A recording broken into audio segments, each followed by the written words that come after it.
नमस्कार दोस्तों, आज के इस वीडियो में हम डिटेल में बताएंगे कि म्यूचुअल फंड होता क्या है, कैसे काम करता है और हमारे आपके उपयोग में क्यों आता है। दोस्तों ये एक सीरीज है म्यूचुअल फंड की। हम सोच रहे हैं इसमें म्यूचुअल फंड को पूरा कवर करेंगे A to Z। तो अगर आप म्यूचुअल फंड के बारे में डिटेल में जानना चाहते हैं तो पर डे आपको वीडियो मिलेगी, आप देखिएगा, बहुत कुछ आपको सीखने को मिलेगा और आपका नॉलेज काफी एक्सटेंड होगा। तो गाइस चलिए स्टार्ट करते हैं। तो सबसे पहले जानते हैं ये म्यूचुअल फंड होता क्या है। म्यूचुअल का मतलब होता है परस्पर। म्यूचुअल का मतलब होता है परस्पर, और परस्पर का मतलब होता है जैसे ए है, बी है, सी है, डी, ये चार लोग हैं और कोई काम अगर ये चारों लोग मिल के करें तो हम कहेंगे कि पारस्परिक सामंजस्य से ये काम हो रहा है। ठीक है, तो जब फंड मतलब आप जानते ही हैं, तो इसका मतलब हो गया कि पारस्परिक फंड यानी कई लोग मिल के जब निवेश करते हैं, जब कई लोग मिल के निवेश करते हैं तो उसे म्यूचुअल फंड का नाम देते हैं। आगे आपको और अच्छे से समझ में आएगा। थोड़ा सा और आगे बढ़ते हैं और म्यूचुअल फंड के बारे में थोड़ी चीजें और समझते हैं तो आपको चीजें और अच्छे से समझ में आएगी। जैसे मान लीजिए आपको एक शेयर खरीदना है MRF का, आप इन्वेस्ट करना चाहते हैं, आपको एक शेयर खरीदना है MRF का। आज के समय में मुझे लगता है कि एग्जैक्ट तो मुझे इस समय नहीं पता है कि MRF का शेयर कितना चल रहा होगा, पर मुझे लगता है कि कम से कम 80,000 से 1 लाख या फिर इससे भी ज्यादा हो सकता है इसकी वैल्यू हो एक शेयर की। एक शेयर अगर आपको चाहिए तो 80,000 से 1 लाख रुपए कम से कम आपके पास होना चाहिए। आप एक बार चेक कर लीजिएगा कि रिसेंट में इसका क्या रेट चल रहा है। अब मान लीजिए, मैं एग्जांपल के लिए आपको बता रहा हूं, अब मान लीजिए आपको चाहिए एक शेयर, आपके पास 80,000 रुपए है, नहीं है।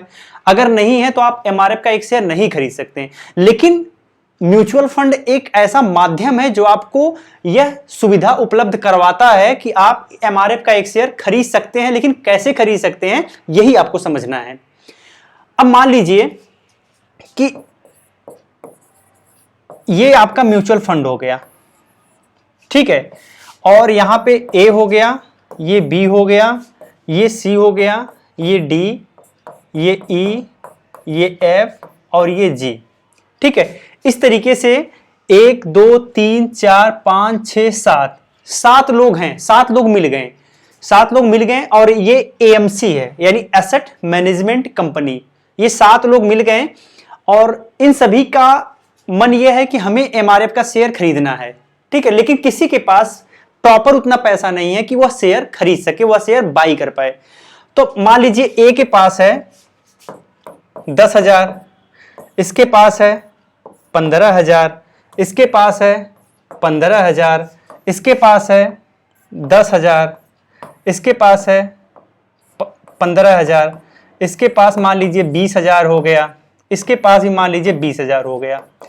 तो इंडिविजुअल में कोई ऐसा नहीं है जो यह शेयर खरीद पाए। लेकिन अगर हम सबको ऐड कर देते हैं तो 10,000, 15,000, 25,000 ये हो गया, ये आपका हो गया 40,000, 50,000, 60, 65,000 हो गया, 85,000 हो गया और आपका टोटल हो गया 1,05,000।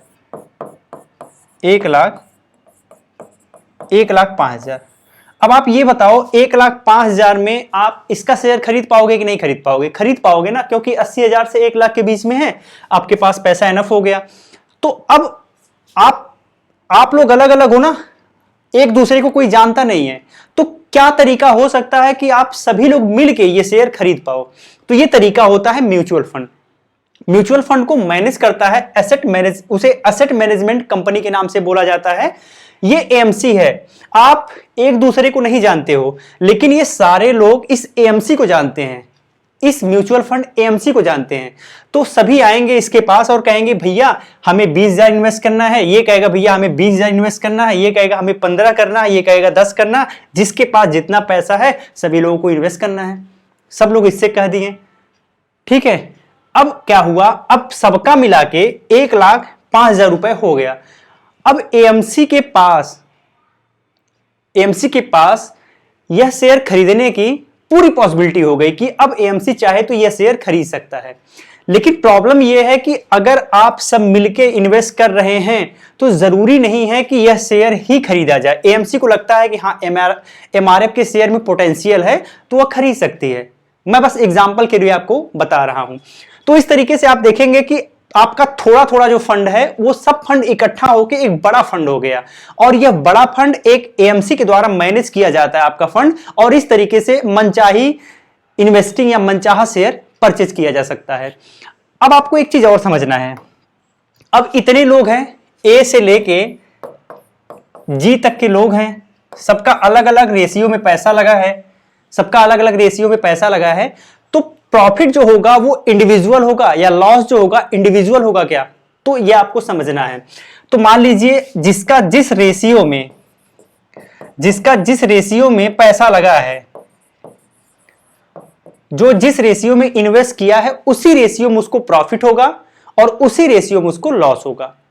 एक चीज ये आपको बहुत अच्छे से समझ लेना है। अच्छा, एक चीज अब आपको यह समझना है कि जो आपकी एएमसी है, अब जैसे आप ग्रो एप्लीकेशन का नाम सुने होंगे, आप ग्रो में जाएंगे आपको बहुत सारी एएमसी मिल जाएंगी, ठीक है, टाटा की मिल जाएगी, इसके अलावा आपको एसबीआई की मिल जाएगी, आईसीआईसीआई की मिल जाएगी, तो ऐसे बहुत सारी एएमसीज मिल जाएंगी जिनके माध्यम से आप इन्वेस्ट कर सकते हो। अब जो एएमसी है, क्या इसका क्या फायदा भाई कि इतने लोगों को इकट्ठा करके और पैसा इन्वेस्ट करे, इसका क्या फायदा है? तो इसके बदले में कुछ चार्ज लेती है, इसके बदले में कुछ चार्ज करती है, बहुत नॉमिनल सा चार्ज होता है।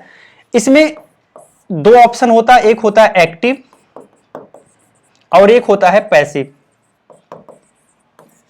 एक्टिव मैनेजमेंट में यह होता है कि बहुत एक्टिवली मैनेज किया जाता है और इसमें चार्जेस जो हैं आपके